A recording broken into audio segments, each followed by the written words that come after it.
Ok, uma pergunta muito importante também, que essa com certeza todos vão querer saber, né, com relação ao valor nutricional de cada alimento. Como é que se sabe o valor nutricional de cada um? Bom, você pode saber através de duas formas.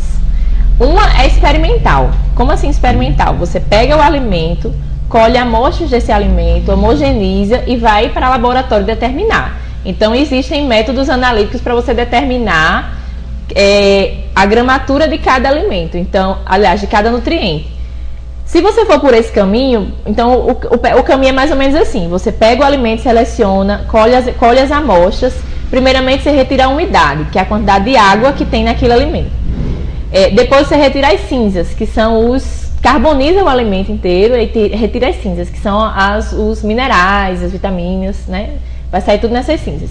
Depois, você analisa proteína por alguns métodos específicos. Um dos métodos que a gente utiliza chama método de Kildo. Aí usa reagente, né? Aquela coisa bem de laboratório mesmo. Depois você analisa lipídios pelo método, se não me engano, é Soxhlet, o nome do método, um dos métodos de avaliar lipídios. Depois você determina fibras e, por último, por tudo isso que você já tirou, você faz a diferença, faz uma subtração e encontra a quantidade de carboidratos. Aí, cada grama de proteína fornece 4 calorias, cada grama de carboidrato fornece 4 calorias e cada grama de lipídio fornece 9 calorias. Então, através de cálculos matemáticos, você consegue chegar ao valor nutricional. Como a gente não tem um laboratório à sua disposição o tempo inteiro, né? A gente também não tem, digamos assim, a obrigação de dominar a técnica. Você tem que conhecer a forma de se... Assim, você tem que saber que é feito por um método analítico, mas se você só domina a técnica, se você fizer isso na sua rotina. O que não é a realidade, assim, de quem trabalha no mercado de trabalho, né? Ou você trabalha em nível industrial, ou trabalha numa universidade onde você tem aquilo tudo para você fazer, ou você vai utilizar o quê? Tabelas de composição de alimentos, que nada mais são do que publicações onde você encontra uma série de alimentos listados e a composição nutricional de cada um, que foi determinado em laboratório. Então, por exemplo, você quer determinar o valor nutricional de um bolo, certo?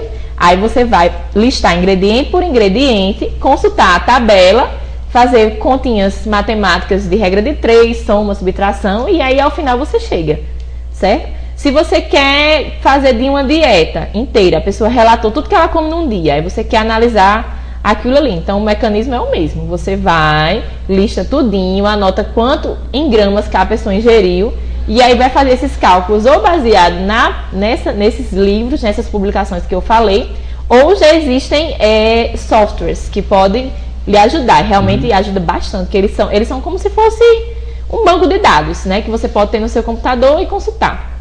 Ok, e com relação à internet, tem pessoas que fazem um determinado cardápio, vamos supor, uma pessoa comum, ela pode fazer um determinado cardápio baseado em pesquisas feitas pela internet. Isso é aconselhável, sim ou não? Uma pessoa comum fazer isso? Olha, sim e não. Sim, não. Eu não vou dizer... Assim, a gente vive num mundo globalizado, que hoje em dia, tudo que você quer saber, você procura na internet e você descobre. Fácil, muito fácil. Digitando uma palavra, dando um enter, você já descobre muita coisa. Então, assim, o conselho que eu dou, se você não tem oportunidade de procurar um profissional, né? Se você quer só saber algumas dicas, tem muitas coisas que você pode buscar na internet, sim. Agora, tente filtrar a informação que você vai acreditar, né? Tente usar sites conceituados, procure, como é que eu posso dizer, assimilar informações que são passadas, que são em reportagens que são assinadas por um profissional da área, né? Sei lá, às vezes é assinada por um médico, às vezes é assinada por um nutricionista. Existem muitos sites mais confiáveis. Evitem tomar como verdade informações que são postadas em blogs, em sites de relacionamento, essas coisas assim. Procurem realmente informações de qualidade mais confiável, né?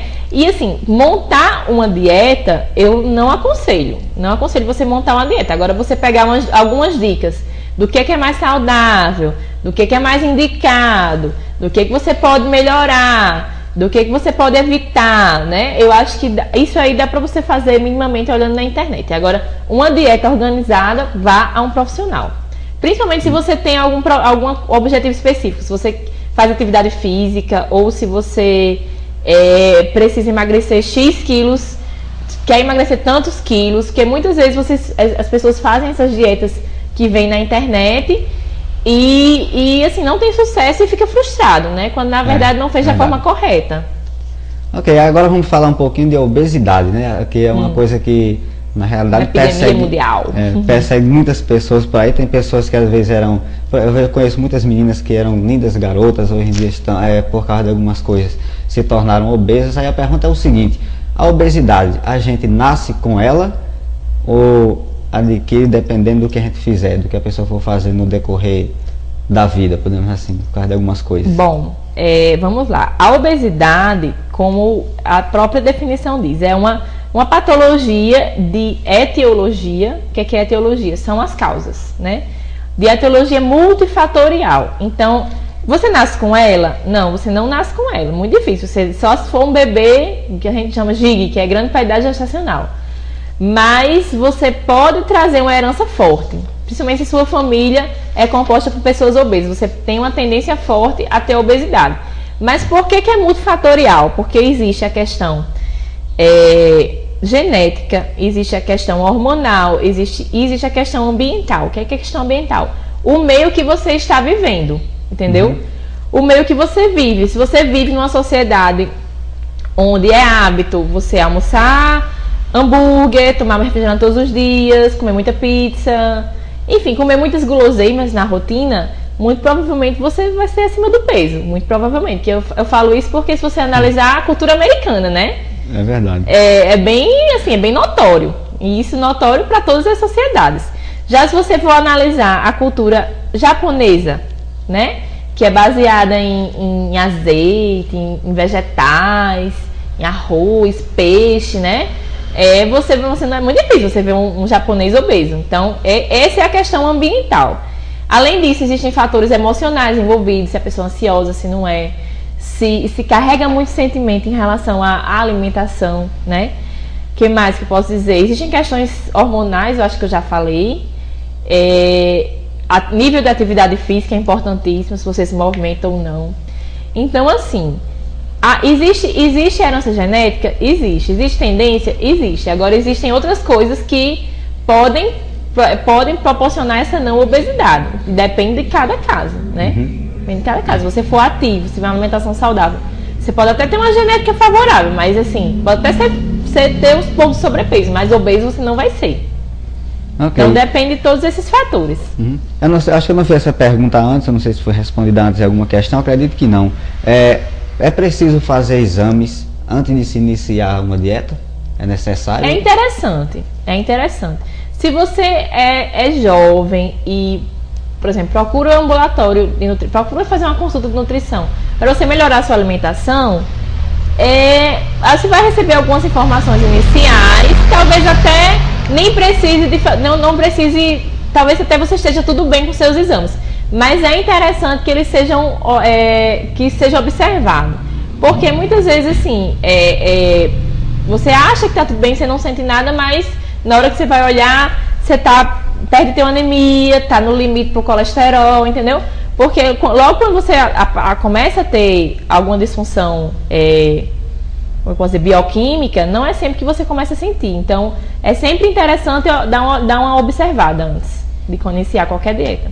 Ok, e com relação à dieta, uma pergunta que muitas pessoas fazem e é importante que o pessoal fique bem informado com relação a isso. A pessoa iniciou uma dieta.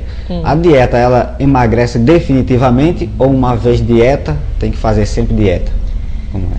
Bom, o que acontece é um mecanismo de adaptação. O seu corpo, ele se adapta àquela nova condição. Por isso que a gente fala que quando você passa por um processo de emagrecimento, esse emagrecimento tem que ser lento.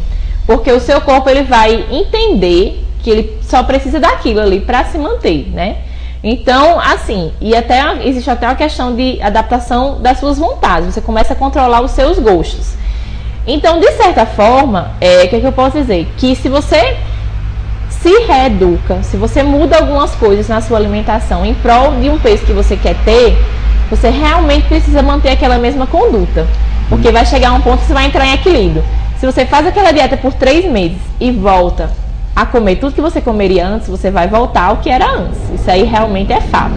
Mas o que é que eu posso dizer? Que quando você inicia uma reeducação alimentar, esse processo é lento, você vai devagarzinho, aprendendo, eu chamo isso de aprender. Você vai aprendendo a fazer novas escolhas, o seu corpo ele vai se adaptando. Então, você mesmo vai ver que se num dia que você queira esbanjar um pouco mais em relação à alimentação, vai para uma festividade, vai para uma confraternização, você não aguenta mais comer o que você comeria antes, porque existe todo um mecanismo de adaptação. Você se sente, assim, cheio, sabe?